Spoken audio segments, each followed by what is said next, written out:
welcome to the Singing Boston. 2020 was a challenging year, to say the least. Many of us had to pivot on a dime and go from going into the office every day to being remote full-time. So today I want to talk to you about a potentially serious subject, and that's separation anxiety. Hopefully, as our world starts getting back to normal this year, you have some time now to start working on some techniques to help your dog avoid any separation anxiety.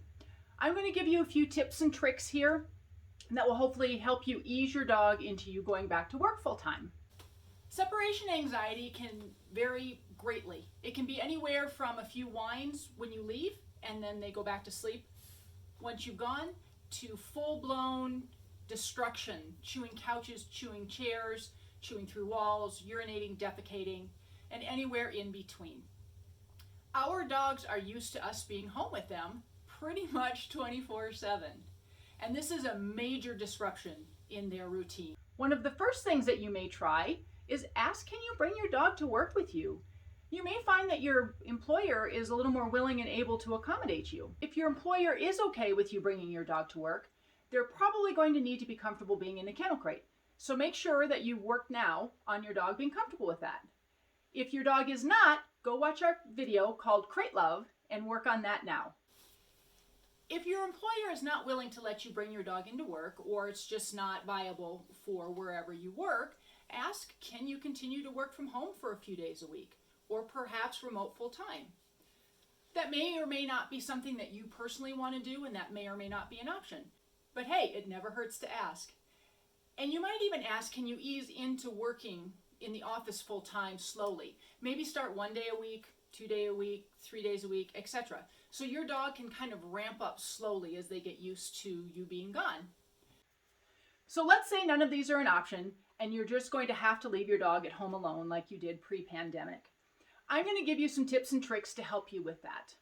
Let's first start with, I cannot stress this enough, this is not about you.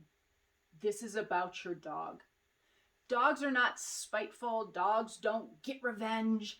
Dogs don't say, oh, I'm going to teach them a lesson. If they chewed up your favorite sweater 7 hours ago, they haven't been laying in dread for 7 hours waiting for you to come home. Usually what happens is we come home, they're happy to see us, we see the chewed up sweater, and we do a, what did you do? Oh, Fifi. Our voice drops, our eyes drops, we get an unhappy expression, our shoulders drop. And we make that into, see, they knew what they did. Look at their body posture. When in reality, they're reacting to our body posture. So let's say that neither of these are an option. You can't bring your dog into work with you and you can't ease into going back into the office. Think about finding a dog walker to come over midday to let your dog out, or a neighbor. And then you can slowly lengthen the time that they're left. So maybe have them come in at first at 11 in the morning, and then the second week have them come in at 11:30, 12, 12:30, etc. Your dog's not used to holding their bladder anymore, so you're going to want to ease them into that. If you punish your dog, trust me on this, you're only going to make the situation worse. Your dog is already miserable. Separation anxiety can be a really big deal to dogs. Like I said, anywhere from whining to full-on blown destruction. So take a step back. Sometimes that may mean you have to go in another room for a second, especially if they chewed up that favorite sweater or that expensive pair of shoes you hadn't even worn yet. But again, I'm going to say this again because it's that important. This is not about you. This is about your dog. You've been their whole world 24/7. There was a Facebook cartoon where it was two dogs and two humans talking. The two humans are talking and said, this has been the worst year of my life. I've been trapped at home. I couldn't go anywhere. And on the bottom, there's two dogs talking, saying, this has been the best year of my life. My human has been with me for 24 hours a day. So keep that in mind if you do see some destructive behavior. Especially if you got a dog during the pandemic. Your dog has literally never known any reality other than you being with them 24/7. But even if you have had your dog for years, it's still been a really different year for them as well. Dogs are creatures of routine. They know when Timmy's bus is due, and they know when it's time for you to go to work. So remember that. So you're about to change their routine greatly. So think about how can I help my dog? If you found this video useful, please give us a like and be sure to subscribe to our channel because we don't want you to miss any of our future upcoming videos. So let's get to it. I'm going to show you some techniques that you can use to help ease your dog into a new routine.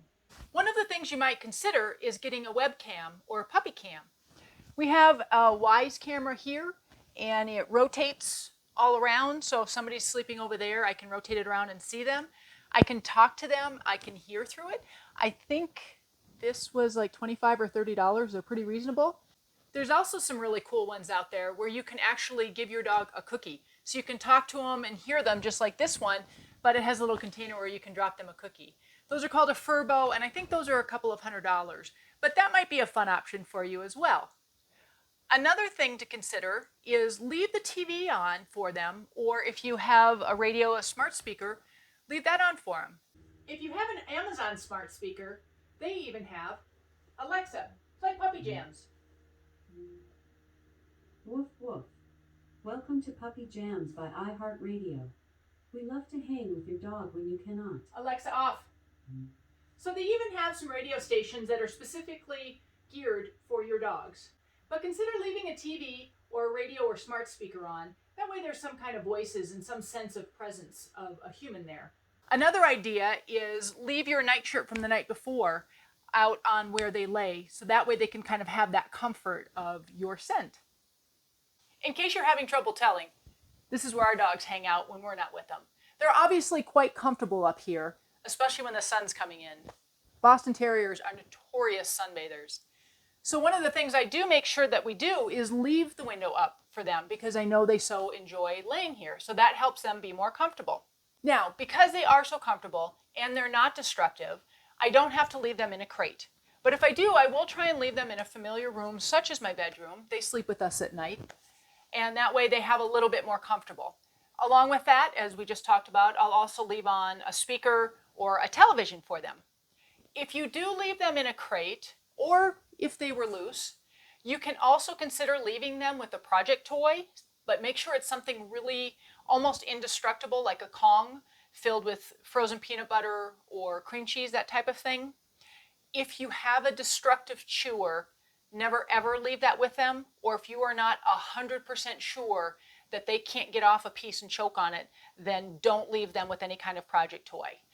That always makes me a little nervous personally, so I don't leave them with any project toys, but I know plenty of people who do quite successfully, and they just make sure that it's something indestructible like a Kong, and it's maybe a Kong that's a size up for that dog, so that way they have an even tougher time of chewing it.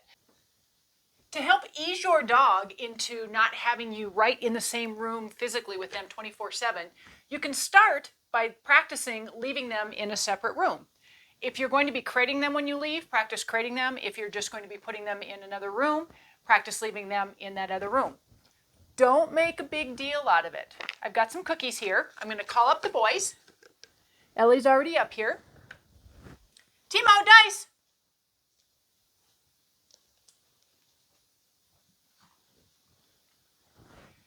And I'm going to give them a cookie for coming on up. Ellie was already in here. Then I'm going to close the door and let them be quiet.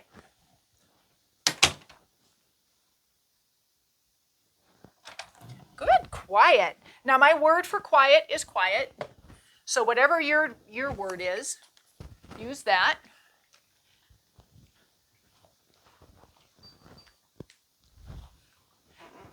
What I'm going to do is I'm going to reward quiet behavior.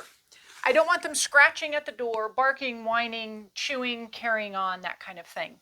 So I'm going to close the door. If they stay quiet, I'm going to say good quiet, open the door, reward them, go back out, do it again. I'm going to gradually lengthen the time. Now your dog may not be used to being left alone. So you may literally not even be able to get the door closed before they start whining.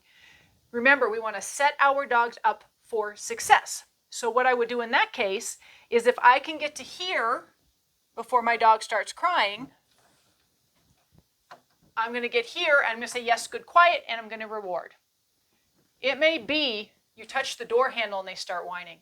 So in which case, I would go here and I would say yes, good, quiet, and I would reward at that point.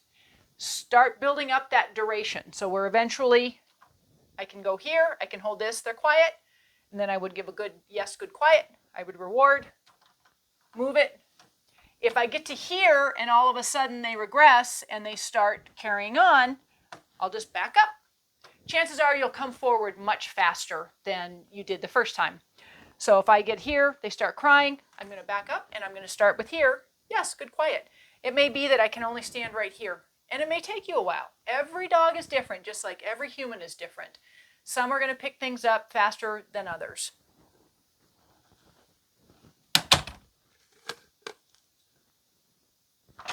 Yes, good, quiet. So I'm going to reward that. So what you may do is, if you're home with your dog full time, start leaving them in the room or the crate for increasing lengths of time. So maybe start with a half hour in the morning, mix it up, hour, 2 hours, until finally all morning long they're away in their crate or their room. That way they're also starting to retrain their bladder to hold it. I know it would be a bummer because we all love having our dogs at home, but if you're going to have to go back to work and not bring your dog with you, this is a great way to start building up that success for your dog. If you do leave your dog loose, or if you do some behaviors to get ready to leave for work, and that starts causing your dog to be anxious, you also want to decondition that. For example, if I pick up my keys and my dog comes running over and acts anxious at all, I'm just going to put him down, walk away. Work on coming over, pick him up, put him back. I'm going to do that with every aspect of my getting ready for the day. It might be your dog starts getting anxious when you're blow drying your hair or putting on dress clothes. If that's the case, then when you're around the house, randomly just pull the blow dryer out in the bathroom, do a little blow dry, put it away, go on about your day.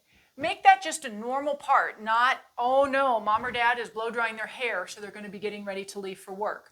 So you want to desensitize them to that. I'm not going to treat for that. I'm just going to make it a behavior that's just to be ignored.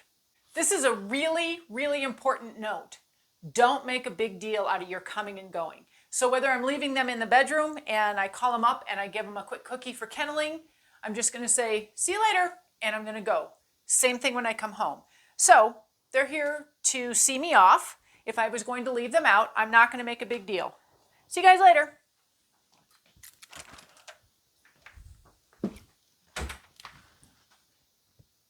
Now when I come home, it's going to be the same thing. Hey guys. Now when I'm really coming home from being gone, they're jumping all over. I just ignore them, same thing. Hey guys, and just go on about, give it a couple minutes, wait until they calm down, and then greet them, but make sure the energy is really calm. That will help offset some of the anxiety with your coming and going. When you've gone through all these steps, and if your dog is still having problems, maybe they're tearing things up or they're urinating or defecating on specifically maybe your items or around the house when you're gone, and that's not something they normally do. Hopefully it's not something they normally do. If they are, you want to start with the vet check. So make sure they don't have a urinary tract infection. Maybe they developed one from having to hold it and they're not used to it. So you want to rule out anything medical. So if you've ruled all that, you've tried all the steps as best you can, and you're still having problems, remember, this is not about you, this is about your dog. So you might want to reach out to behavioral specialists. They specialize in things like separation anxiety. One big word of caution, you want to avoid anyone who uses any kind of negative punishment. So no shock collars. Believe it or not, there's actually training schools out there that try and convince you that the dog likes shock collars. Don't even get me started. But no shock collars, no punitive type punishments kind of thing. You want to find a behaviorist that only asks you to do things that you're comfortable with doing to your dog. So make sure that you interview them carefully beforehand. Ask what kind of training methods they use. What do they view success as? Ask them for some examples of other dogs they've worked with in the past, so you really get a good sense of who this person is. You're entrusting this person with a big part of your life. So make sure it's someone that you're comfortable with.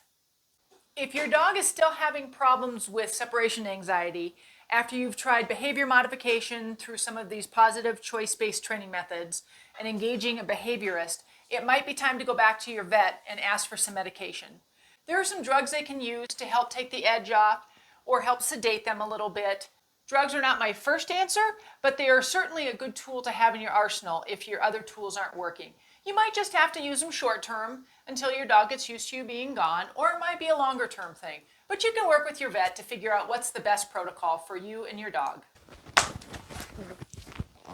Our dogs helped us through a really trying year. So do the best you can to help your dog through this year and all the years to come. Hunt Ice.